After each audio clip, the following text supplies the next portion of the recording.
As we always do, so this is a lecture by lecture tutorial on Social Work Simplified, and this evening the tutorial is featuring social protection frameworks in Ghana. So in Ghana, there is a whole lot of social protection frameworks that has been designed to ensure that the living standard of individuals or the citizens are achieved. So they are there to make sure that the needs of the members within the country are met. So these are what social protection frameworks in Ghana.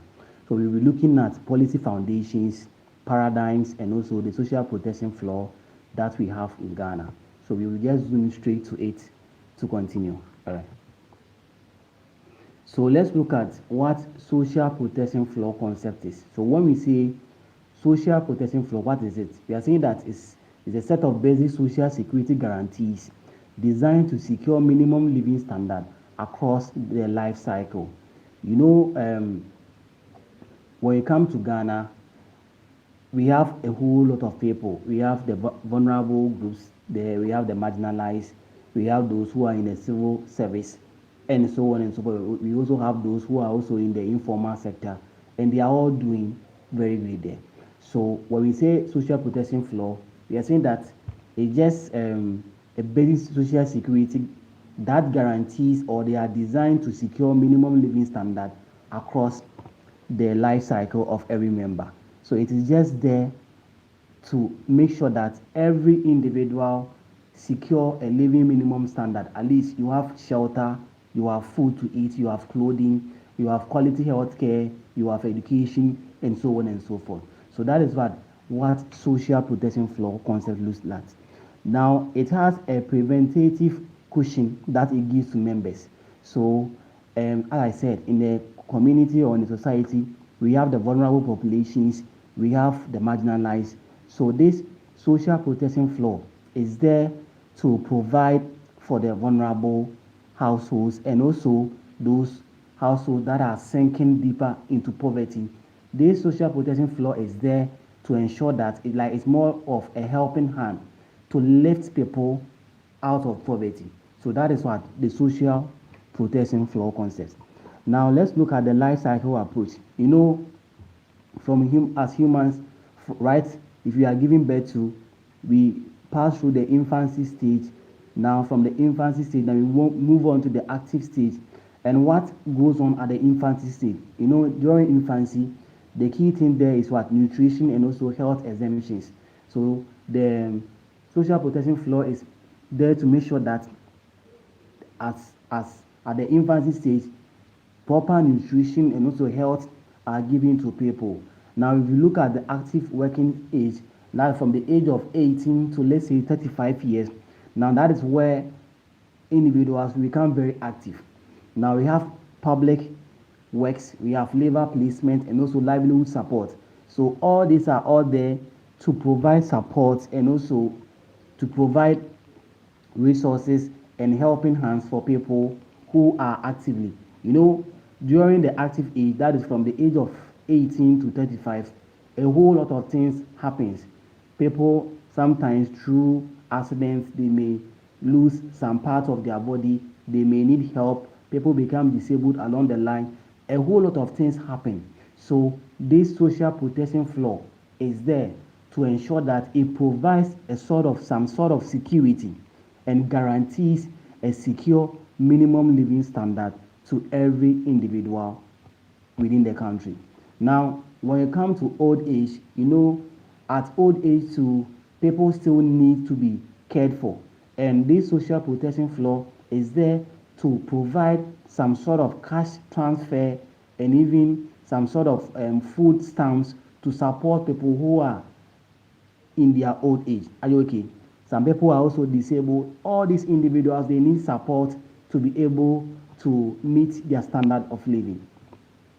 Now let's look at the Ghana National Social Protection Policy. That's the GNSP. So Ghana National Social Protection Policy. So what does this look at? Now the goal of this Ghana National Social Protection Policy is to deliver a well-coordinated and also a highly targeted social protection system for people.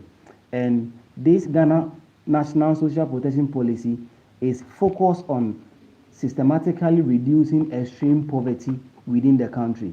So the goal of the Ghana National Social Protection Policy is to help reduce the number and also the percentage of people who are living in poverty. So that is the goal of the GNSPP. Yes. Now we have the 5 core pillars of the Ghana National Social Protection Policy. So the GNSPP has 5 core pillars. And what are these pillars? So the first core pillar here, let me highlight this to make it very distinct. Okay. So the first core pillar here is social assistance. And when we say social assistance, what is social assistance? So there are supports that are provided to people who are in a country. Example can include LEAP. You know, LEAP is a social assistance that is given to people or vulnerable women, children, and even those who are aged and the disabled. That is a social assistance. So the assistance or support given to people to ensure that their minimum or their living standard is met, and also their needs or their basic needs are being met. Now we have social insurance. Now what is social insurance? So these are also there to ensure that people are able to enjoy some sort of benefits in their retirement, and also as they are even not retired yet, some insurance that can preserve and protect their life. So example of this social insurance includes the NHIS, that is National Health Insurance Scheme. Now this scheme is there to provide quality and effective healthcare to every Ghanaian or every citizen within the country. Now another example of social assistance is what? Is SNIT. So SNIT is a social assistance, that is Social Security and National Insurance Trust. So SNIT is also an example of a social assistance. So SNIT is there to provide, when people are in a public sector as civil servants, and when they go for retirement or pension, SNIT is there to make sure that every month these individuals are given something to be able to meet their basic needs. Now we have productive inclusion. That is also another core pillar of Ghana National Social Protection Policy. And this one is there to provide economic empowerment, provide livelihood skills training, and also youth empowerment, so that the youth will be able to get requisite knowledge and skills to be able to function on their own. Now we have the labor market intervention. So this labor market intervention is there to provide a standard wage protection or working condition for the labor market. That is, we have the KJTR market. So the KJTR market is a typical example of labor market intervention, because it's there to just house people, to keep the food items and everything that is there very well kept, very hygienic, and also to ensure that people have a safe place to market. Now we have social welfare components. This social welfare component looks at child protection and also statutory family services.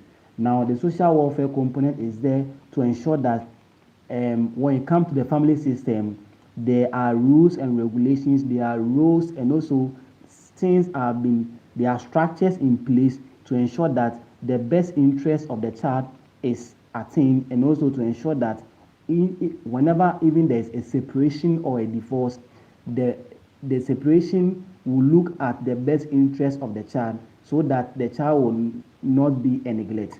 So that is the social welfare component of the 5 core pillars of the Ghana National Social Protection Policy, which was established in 2015. Now let's look at the Social Protection Act of 2025. Now, with the Social Protection Act, we are looking at, let me count, I think this one is very small. These slides are very small. Okay, okay. So with the Social Protection Act, we are looking at from vision to statute. Now, the Act transformed the policy 5 theoretical pillars into binding legal mandates, and this Social Protection Act also establishes a right-based framework, ensuring that there is always an equitable welfare access to all citizens. That is the Social Protection Act. Now, there are some people, even if they are accused of something, because they don't have money to hire, let's say, a defendant or a lawyer, they can be sent to prison without trial or anything. Now, this Social Protection Act is there to ensure that even if someone is a killer, they have the right to get a lawyer to be their defendant at the court of law. Do you get it? Now, that is it. Now, the Social Protection Act also look at secured financial backing.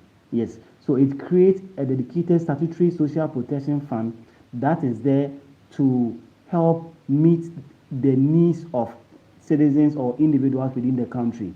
Now, policies like the LEAP, like the school feeding programs, and also the NHIS exemptions.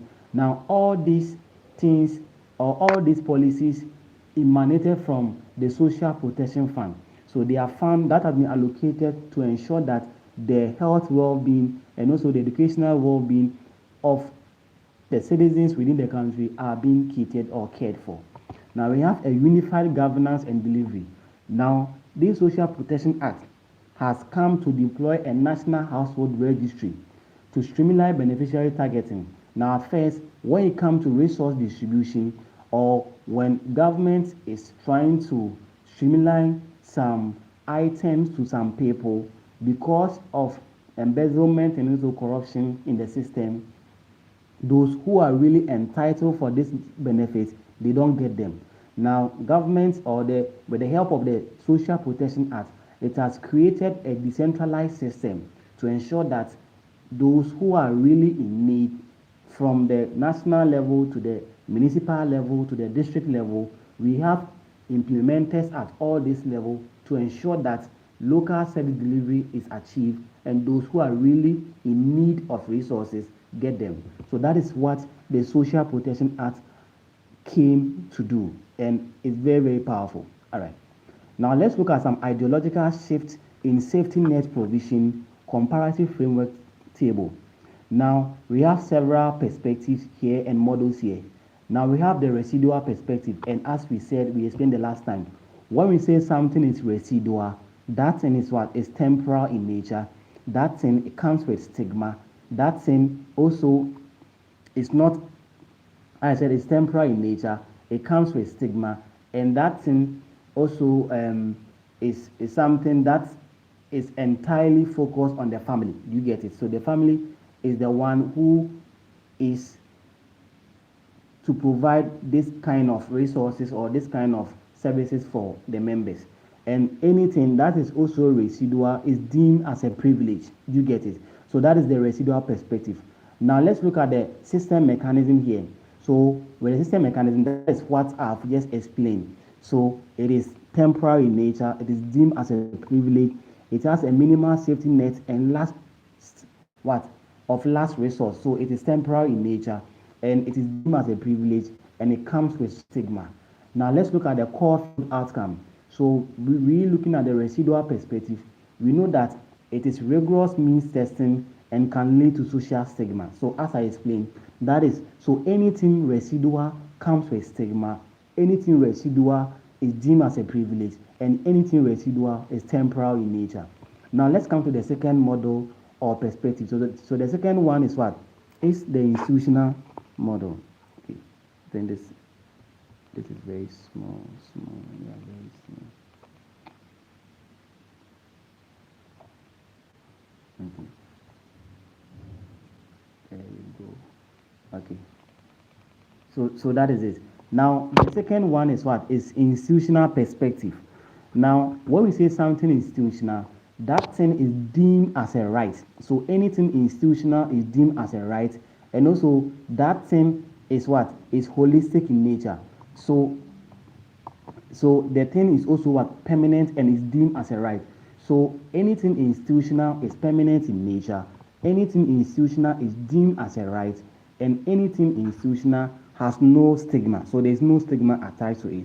So as you can see at the core field outcome, that with the institutional, it is what? It has a universal access and it has a high public fiscal cost. Do you get it? Because everyone benefits. It is universalistic in nature. Now let's come to the developmental model. So with developmental, it is similar to the institutional. So anything developmental has to do with welfare. that is treated as what? A social investment. So anything developmental is also universalistic in nature.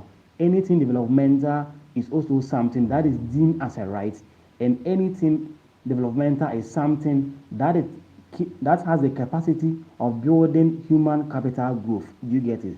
So that is the developmental model. Now the last one is the right-based model. So with the right-based model, it is something that is framed as an inalienable human right. So something that is deemed as a right is what? It's a right-based model.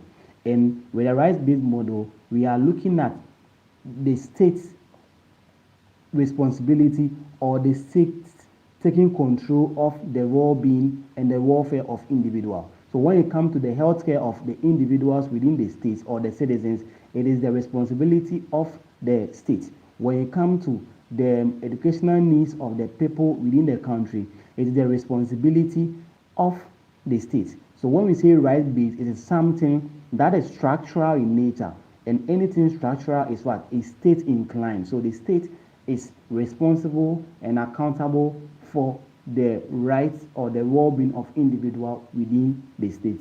So that is what? The right-based approach or the right-based model. All right. Now let's look at institutional mapping. That is the Social Protection Secretariat. Now, if you look at the Social Protection Secretariat, we look at what? The Ministry of Gender, Children and Social Protection. You get it? And they are in charge of what? The social protection when it comes to the well-being and the welfare of children, women, and also individuals within the state. Now, what is the core mandate of the Ministry of Gender, Children and Social Protection? So their core mandate is to eradicate fragmented silo operations across competing sector ministries.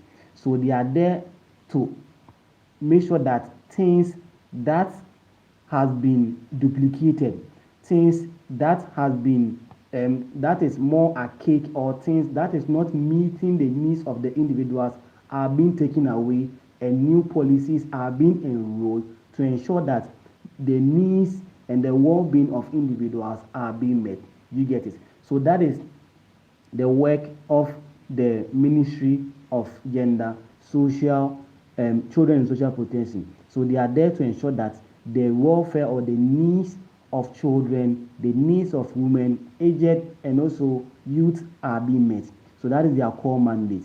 Now, they are there to also ensure that there's a uniform targeting protocols across different implementation districts. You get it? So when it comes to finance, when it comes to education, when it comes to health, and even local government, the Ministry of Gender, Children and Social Protection is there to ensure that every beneficiary or every target group gets what is required of them. So that is the institutional mapping for the Social Protection Secretariat, of which the key focus here is on the MO, like MOGCSP, that is the Ministry of Gender, Children and Social Protection. All right. So that is all for the social protection frameworks in Ghana. So whenever you hear social protection frameworks, these are some of the things that should come to your mind. We look at what? The social protection floor. We also look at what? The Ghana National Social Protection Policy, which has 5 core pillars, looking at social assistance. Example is what? The LEAP. Looking at social insurance. Example is the NHIS, and also SNIT. Looking at what? Productive inclusion, which dwell on what? Livelihood empowerment training, and also youth empowerment. The labor market intervention, providing a workspace for the people to be able to have a free market, and also the social welfare component, which looked at child protection and also family welfare services. So this is what the social protection frameworks in Ghana. All right, so that is that for that. Now let's move on to the second one. So the second aspect here is on poverty, vulnerability, and targeting mechanism. Yes, so we are going to look at the spatial poverty dynamics, looking at the difference between selectivity and universalism, and also the mechanism of these items that we are discussing. All right, now let's look at the poverty profile that we have. Now, reading from the GLSS data, we can attest to it that looking at the number of people living in poverty is very, very high. Yes. So I think this is very small. This slide is very small.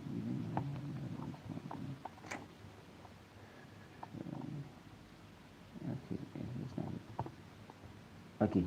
Now the geographic divide. So let's look at the spatial inequality remains high because now poverty is what disproportionately concentrated in northern ecological zones and rural areas. Because looking at the geography of the country, now people are living in a remote areas, and these people they have poor access to internet, they have poor roads, they have no even light, no electricity, and these people are really suffering. But then look at those in the urban areas. So even geography is even one factor leading to poverty in Ghana. Do you get it? Now let's look at some of the transient and also the chronic poverty. So when we say chronic, chronic is something that is a long term, that is intergenerational in nature. You know, there are some family members, maybe looking at generation from generation back to now, they are going through some sort of what poverty. Let's look at in Ghana, for instance, some communities since independence till now, there are some communities, even light in Ghana, they don't have. Recently, I heard the commission of some electrical something in some communities that there's a community that recently they just got light. So for about, I think one lady was the one who they were interviewing, and that lady said that she's 30 years. So from the time she was giving birth to till now, this lady has lived in that community for 30 years. She has never seen light before. You get it? So these are something that is chronic. It's a long term. You get it? Now when we say transient, it's something that is short term. Yes. So sometimes you see we mostly say that power is transient. It simply means that when you come to government or you come to power, definitely you serve your term, then you go. So if you come to power, make sure that you do what is right, so that those who will come after you, they will benefit from the good deeds that you do. So anything that is transient is something that is short. You get it? Now let's look at the sudden inflation and also healthcare crisis that we have in Ghana. Now you are there, then there will be diseases that you have never even heard of it before. And now let's look at issues relating to HIV that we are having in Ghana. Now all of a sudden there is this inflation of these figures of the numbers of HIV, new cases emerging, and that is something short term because it just came all of a sudden. You get it? And that is something that we must deal with. Now let's look at multidimensional vulnerability. So here we are recognizing that poverty is not just a lack of income, but it includes the lack of access to basic sanitation, clean drinking water, public educational infrastructure. So when we say poverty, you know, some people, when you mention poverty, all what their mind goes on is what? Is money. But then poverty is not basically about lack of income, but then it also includes lack of access to basic sanitation. Because if the sanitation is poor, it will breed what? Diseases, which can lead to health what? Complications. And if there's no clean drinking water, it can also actually lead to what? Some healthcare complications. And also if the individuals within the country, they have poor educational infrastructure, it also actually can lead to what? Poverty. So if you are looking at poverty, we shouldn't only look at it on this one dimension, that is income. We have to also what? Look beyond income, because some people, even if they are not working and we have good system in place, their life will be better. Do you get it? So that's one key thing that we must know. All right. Now let's look at who deserves what. The selection debate. Now you know some of the programs, some of the benefits, some are universalistic and some are also targeted. We have some programs or some policy programs that we have in Ghana. Some are selective in nature, some are also universalistic in nature. Now let's look at the targeted or selective programs. So what welfare program do we have in Ghana that are selective in nature? Now we can talk of a program like what? Like LEAP. Now you know with the LEAP, It is something that is targeted in nature. So not everyone qualifies for the LEAP program. So LEAP comes with what? An eligibility criteria that only those who meet the criteria qualifies for the benefit of the LEAP. Do you get it? Yes. So, and anything that is targeted, anything that is selective in nature comes with what? A stigma. Anything that is selective comes with a stigma. Now, aside the LEAP, another targeted or selective program or paradigm that we have is what? Is a free school feeding program. Now, the school feeding program is something, or is a policy or a program that is what? Targeted. It is selective in nature because not every public school is benefiting from the free school feeding program. Because if you read the policy documents of the free school feeding program, it was designed for what? For deprived communities. So communities that are deprived are those that were benefiting from the free school feeding program. So it is what? It is selective in nature. Now, as I explained the other time, anything that is selective comes with stigma. Anything that is targeted comes with stigma. So the LEAP programs, when they are going, I don't know, like if, okay, maybe you are yet to experience, but some of us who have had an intention at the social welfare department, if you work with the LEAP the LEAP people, when they go to the field to disburse the money, you could see they have to be in queue, they have to be in line to come and sign before they get their money. And it's kind of what creates some social stigma because everybody knows that their money is in, so they are going for their money. You see that vibe. So with the selective programs, they are targeted and they come with social stigma. Now let's look at what? The universalistic paradigm. So with the universalistic paradigm, we are looking at social welfare programs that are universal in nature. Are you okay? Now, a typical example here is what? Is programs that every citizen qualifies regardless of their income. So programs that every citizen in the country qualifies regardless of their income they are programs that are universal in nature. An example of this program includes what? The free senior high school. So free SHS. Now this one, regardless of your jurisdiction, regardless of your geography, wherever you find yourself, each and every Ghanaian qualifies for the free senior high school because it is what? Universal in nature. Now aside the free senior high school, we can also talk of what? The NHIS, that is the National Health Insurance Scheme. It is also what? A universalistic paradigm program that we have. So when we say who deserves what, we are looking at what? The selection debate, that who qualifies for welfare and who do not qualify for welfare. We are looking at welfare that requires an eligibility criteria and welfare that is open to all. So that is what the selection debate, that is what it talks about. Okay. Now let's also look at the targeting methodologies in practice. Yes. So looking at means testing programs and also community-based testing programs. So when we see proxy means testing, that's PMT, we are saying that they are mechanisms that are mathematical score in nature. So let's look at something like ownership of a radio or a livestock. Now, if someone owns a radio station or someone owns something, let's say roofing materials, now this is something that is generated by the proxy model of what? Household assets.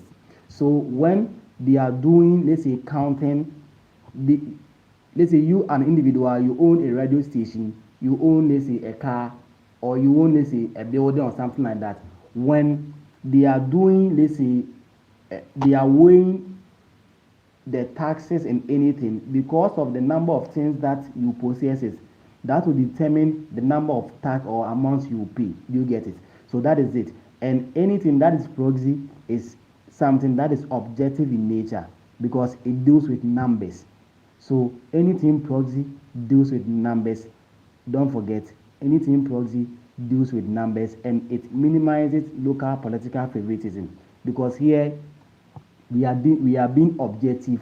We are dealing with those who really qualifies, and it's not like something that you can come and even if your relative they do not qualify for it, you will come and maybe you will talk, you give us sweet thoughts, then it will convince us to even give that thing to the person. No, we are dealing with something that is what objective, something that is data driven. We are looking at the data before we make decisions. So when we talk of proxy means testing, it is something that is driven by data, and it's what it minimizes favoritism and also mistakes.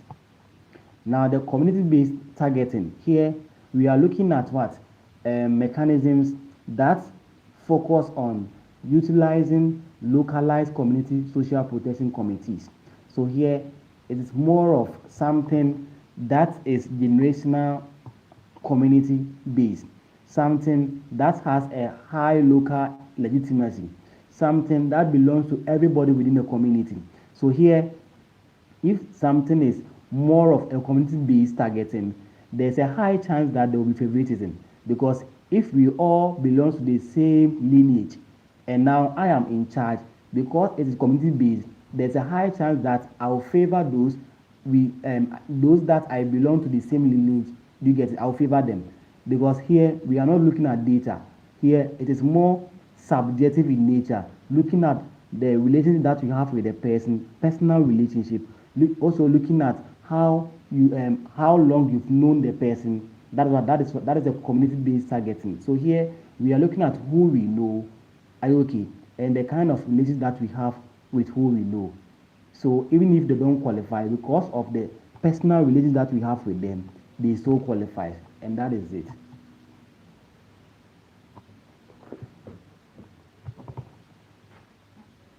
Okay, now let's look at the GNHR, that is the standardizing national data, IOK. Now, looking at the mandates of the GNHR, what are some of the core mandates of the GNHR? So, one of the core mandates is to establish under the Ministry of Gender, Children and Social Protection, to create national clearinghouse data for the poor and the marginalized group. Yes, as I said, in every society or in every country, we have the poor and the marginalized group there. Someone asked, what is the meaning of the GNHR? So the GNHR is the Ghana National Household Registry. So the Ghana National Household Registry. Remember, sometimes it will get to a time that you are in your house, then they will come and count the number of people in the house. They will count the number of buildings in the community. So let's say they will come to, let's say, Aija. How many buildings are in Aija? So when they know the number of buildings in Aija, they will register, okay, those who are poor, those who are working, okay, so how many workers do we have in this house, or how many people in this house are employed? So who are those who are not employed? So when they get this data, they will know that, oh, okay, this is the database of the poor and the vulnerable household, so that if we are providing any support, we can target this household and give them those support. So that is the core mandate of the Ghana National operational objective. So the operational objective of the Ghana National Household Registry is to eliminate fragmented and also duplicate data collection effort across separate ministries. To make sure that those that haven't been captured, they will be captured, and also those that haven't been seen yet, they will be what? They will be seen. So that is the core mandate of this. Now, what does it look at? So it looks at what? System integration. That is, it is designed so that the LEAP, the NHIS, and also the Ministry of Education can plug into a single registry to pull validated beneficiary profiles.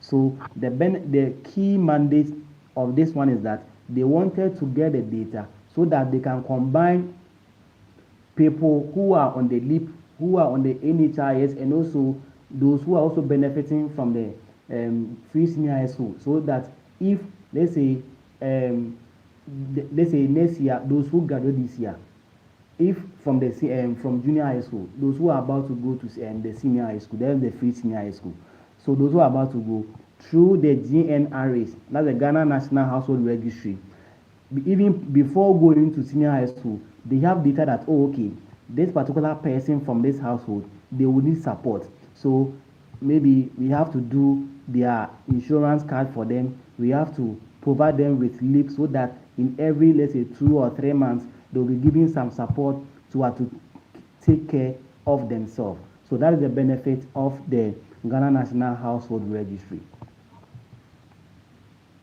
All right. Now let's look at field realities. What is actually on the ground? So on the ground, if you go to the ground, you see what they are recording in the books at the office is different from what is actually on the ground. If you go to the ground, you realize that there's data obsolescence. So when we say data obsolescence, it means that what is actually at the office is not what is actually on the ground. So there's a financial constraint which often delay national registry updates because you see this activity demands a huge resources or funds to be able to undertake. Looking at how vast or the country is growing, you see our population is really growing at a higher rate, and if you want to do this activity, you need money, you need resources to undertake all this activity. Yes, so you need support to undertake all this activity. Now let's look at the second one is what the infiltration of politics. Yes, now due to politics, even those who don't even deserve some benefit, they are benefiting because of politics. So because if party A comes to power, they will make sure that they will hire or appoint their members to occupy certain positions, and when they are there, some benefit that should go to those who the vulnerable and also the marginalized because of personal gains. They try to divert all these resources to their family members or to those that they know, and it creates some sort of gap in the system. You get it? And it also distracts an objective data. That's also very true. Now let's look at exclusion error crisis. Yes. Now due to these issues, if you go to the field, the reality there is that there is an improvised citizens. So improvised citizens are left out of electronic list due to missing national ID cards and also the bureaucratic delays. Sometimes some people may be hit by a flood. So for instance, those who were in some of the parts of the crowd that was flooded. Now assuming everything is lost, their national ID, everything is lost, and this individual sometimes even getting these items back, you go through a whole lot of process. Sometimes some people even lose hope and they don't want to do again because the process is very long. Are you okay? Sometimes if they've lost their cards and identification, when it comes to some benefit, they are excluded from it, and that's also one of the realities on the ground. Okay, so I think that is all for the poverty, vulnerability, and also targeting mechanisms. So that is all for this particular tutorial. All right, now let's move on to the next one. So the next one is what I think the next which I think is the last one is the major social welfare program that we have in Ghana. Now we have several social welfare programs. An example includes we have the livelihood empowerment against poverty, we have the free senior high school, we have the school feeding program, and we have capitation grants, we have temporary assistance support, that's TAMF, we have food stamps. There is a whole lot of social welfare programs there. So we are going to talk about a few of them. Okay. Now let's look at LEAP. Let's look at LEAP. So LEAP is what? It's livelihood empowerment against poverty. So what is its target? So LEAP look at what? Orphans and also vulnerable children. And also it also look at persons with disability and also the elderly people and even women who are pregnant. So these are the target group for LEAP. So all these individuals that I've mentioned, they are those who qualify for the LEAP. Yes, and I think even widows, we even have widows.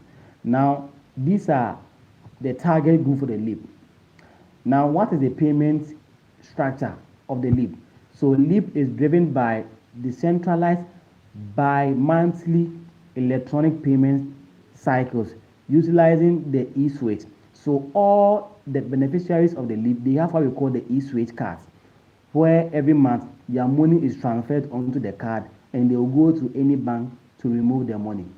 At first, they used to give the money to them in person, but then due to personal gains, due to embezzlement and theft and other things, they created this electronic way of sending, having let's say the numbers and also the records of all these beneficiaries, so that when the month ends, they will what distribute from the office. They will decentralize all the resources to each and every beneficiary, so that it will eliminate what we call ghost names. Because when we say ghost names, some people were on the leave program, they've died long time ago, but then people are still receiving their money. Do you get it? That's ghost names. So this e-switch, this biometric e-switch card was introduced to eliminate what we call ghost name beneficiaries or ghost beneficiaries. Now, as I said, the leap is what? A decentralized in nature. So it is more on the community level and also the local authority level. Now let's look at the Ghana School Feeding Program. Yes, Ghana School Feeding Program.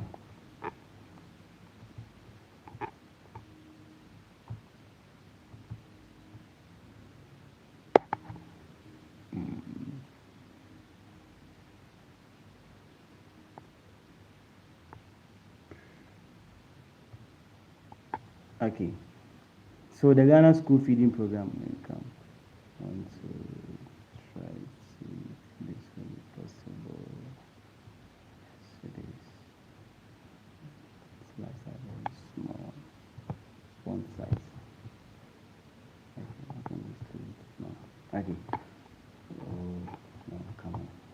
Okay, let's look at the Ghana School Feeding Program. That's the GSFP. All right. The primary mandate of the Ghana School Feeding Program was to boost public basic school enrollment. Some people, due to financial constraint, they don't want to go to school because they don't have money to eat. So this school feeding program was there to boost what? Basic school enrollment, to increase attendance, and also to combat childhood micronutrient malnutrition. Do you get it? So that was the main goal of the school feeding program, because the government realized that most people or most of the children were not going to school due to some financial constraints. Now, as a result, government decided to bring this school feeding program to boost and also increase attendance. So people who were no longer in school because they may not have money to buy breakfast and lunch, government were providing this food for them so that it will increase in attendance, and also it will also boost public school enrollment. You have more people bringing their wards to school because now there's no need to provide money for lunch and also breakfast for their wards. Yes, so that was the key mandate of the school feeding program, and it was also established to also combat childhood micronutrition, because because people were not getting money to come to school, and people can go and buy gari and they will be eating. They will buy food with no meat. Are you okay? So only carbohydrate that they were eating. So through this, they were becoming more malnourished. So government rolled out this initiative of the Ghana School Feeding Program to provide quality, well-balanced diet to fight or to replace this micronutrient malnutrition that was going on. All right. Now let's look at the livelihood linkage. So the Ghana School Feeding Program was designed to support local agricultural economics by mandating the caretakers purchase ingredients directly from smallholder farmers within the district. So one key interesting thing and one key commendable thing about the school feeding program was that the items that they were using to cook the food for the school children, that is the ingredients that they were using, the leaves, the tomatoes, the peppers, and everything, they were buying them from the local farmers within the district. So they will not export them, no, but then they were also giving some support to the local farmers so that they will produce the items or they will produce the vegetables and also the ingredients, then they will come and buy from them. So this was also as a means of investing back into the district. Are you okay? So that's one key thing personally I see is to be something commendable about the Ghana school feeding program. So those in the district who were working on their plantation, cabbage, carrots, those who were working on spring onions, those who were working on tomatoes, those who were working on pepper, they were buying from them directly and they were giving them what income as well. Yes, so that is one thing. Okay. Now capitation grants, yes. Now when we say capitation grants, it was a grant that was given to okay, so let's come to financial basic school. So with the capitation grants, I know we've heard of it before. Yes, so let's come to the underpinning of this financial and financing basic public education. So the constitutional right to free public basic education by replacing mandatory school fees with a state subsidy per pupil. So the funds were disbursed directly from the Ministry of Finance through the Ghana Education Service down to the public basic school bank account. Okay.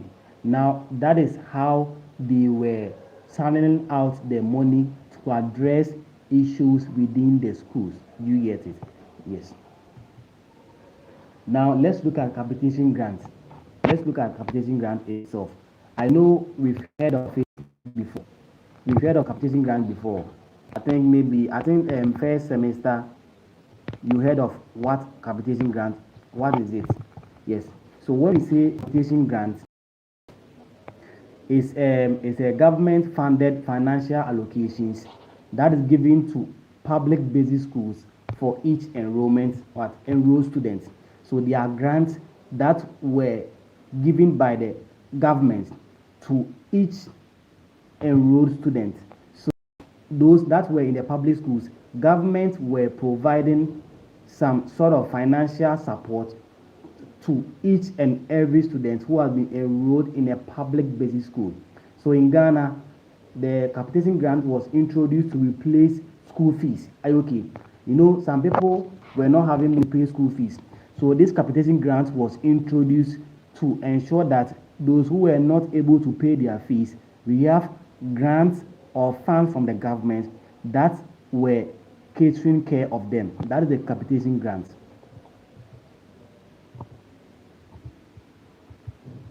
Okay, I think this political management improvement vulnerability. All right. Now, you know, everything has a limitation, and anything that when it comes to politics, you know, sometimes when there's a change in government and the next government comes, it brings about a whole lot of things. You see, there's a political insulations, and these political insulations allow compromise contractors to reduce food quality, to slash portion of sizes. Now, let's look at when free senior high school was introduced. Now, at first, you see the quality of food, when you go to some latter parts of some of the years, the quality of the food reduced. Why? Because of what we call political insulation. Because some of the contractors they were looking at their personal gains, and the quality of the food were being reduced. Are you okay? And sometimes some of the money that so if let's say a budget was made, let's say if a budget of let's say 1,000 Ghana cedi has been made to purchase some items, they will not use the 1,000 Ghana cedis. They will use let's say 500 Ghana cedis to buy the items. And if you do that, you are what? You are causing what we call a compromise end, because the quality of the food and everything will reduce because of your personal gains. So I think that is all for the major social welfare programs. So we talk of what? LEAP, school feeding, and also capitation grants. All right. Now let's look at the final part of this tutorial, which is what? Major social welfare programs. So we look at the first one. Now the next social welfare program we talk about is what? Is the NHIS. That's the National Health Insurance Scheme. And this NHIS was introduced to replace the cash and carry system. The NHIS was introduced to replace the cash and carry system. So at first, If you want to seek for healthcare, you need to pay before the physicians will attend to you. If you go to the hospital and you are sick, you need to pay before the nurse and doctors will attend to you. And it was something that was only benefiting the rich, and the poor were dying. It was leading to high mortality rates because if you can't pay, we will not attend to you, and people were dying at the hospitals. So through the initiative of the National Health Insurance Scheme, it was there to provide what quality and it was there to provide quality and also efficient healthcare services to each and every Ghanaian, regardless of your status. Are you okay? So it was introduced or implemented to replace the cash and carry system. So the National Health Insurance Scheme was introduced to replace the cash and carry system. Okay. Now, what is the benefit package of the NHIS? So the benefit package of the NHIS is that it covers roughly 95% of the primary national disease burden, including inpatient care, maternal services, and also approved list of medicines. So this is the benefit package of the NHIS. All right. Now let's look at some premium exemptions and social justice in health. Now, premium and processing free exemptions. So there's a complete waiver for all registrants, course, and pregnant women. So with the NHIS, those who were pregnant and also those who were diagnosed with mental disorders, and those who are extremely poor, they were all benefiting from the NHIS. So if you are on the LEAP program, automatically you are also on the National Health Insurance. That's the NHIS. That is it. So if you're on the LEAP, automatically you are also on the NHIS, because if they are registering you, they make sure that they also add you to it as well. So as you are enjoying some cash benefits from the government, you are also receiving quality healthcare as well. All right. Now let's look at field realities. So what is on the ground? Now, even though there are some structural gaps of the NHIS, are you okay? So sometimes because of prolonged reimbursement, it delays some quality of healthcare, because the government has to reimburse the hospitals or some of the clinics and the hospitals. But sometimes when there's a delay in the reimbursement, it also affects the attitude of the nurses and the hospital and the doctors at the hospital. Do you get it? Now, let's look at the spatial access disparity. Now, because of free healthcare, even the hospitals, the number of people that attend the hospitals are more. Okay, and it kind of creates what we call the no bed syndrome, because people are going for free healthcare, and now the space, the infrastructure there is also very limited. The infrastructure there is also very limited, so it kind of some people from getting quality access to healthcare. So these are all infrastructure or spatial disparities of the NHIS. Yes. Now let's look at the Youth Employment Agency. That's YEA. Yes, Youth Employment Agency. So this YEA is there to provide employment for the youth. Okay, but sometimes that's their core mandate. So their core mandate is to facilitate and also coordinate sustainable skills acquisition and employment pathway for the youth aged 15 to 35. Okay, so they are there to create some trainings, to give some skills, both digital and also artisanal skills. They are also there to provide some vocational skills and also some supporting those who are frontline workers, and also providing like a whole lot of skills and education for the youth.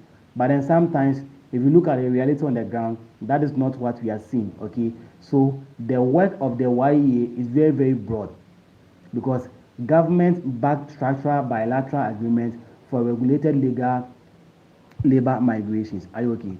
So the Youth Employment Agency, they are there to create and also coordinate sustainable skills acquisition and employment pathway for the youth from the age of 15 to 35 to give them livelihood skills training, give them education, to support them, give them scholarship to be able to achieve their goals or their aims.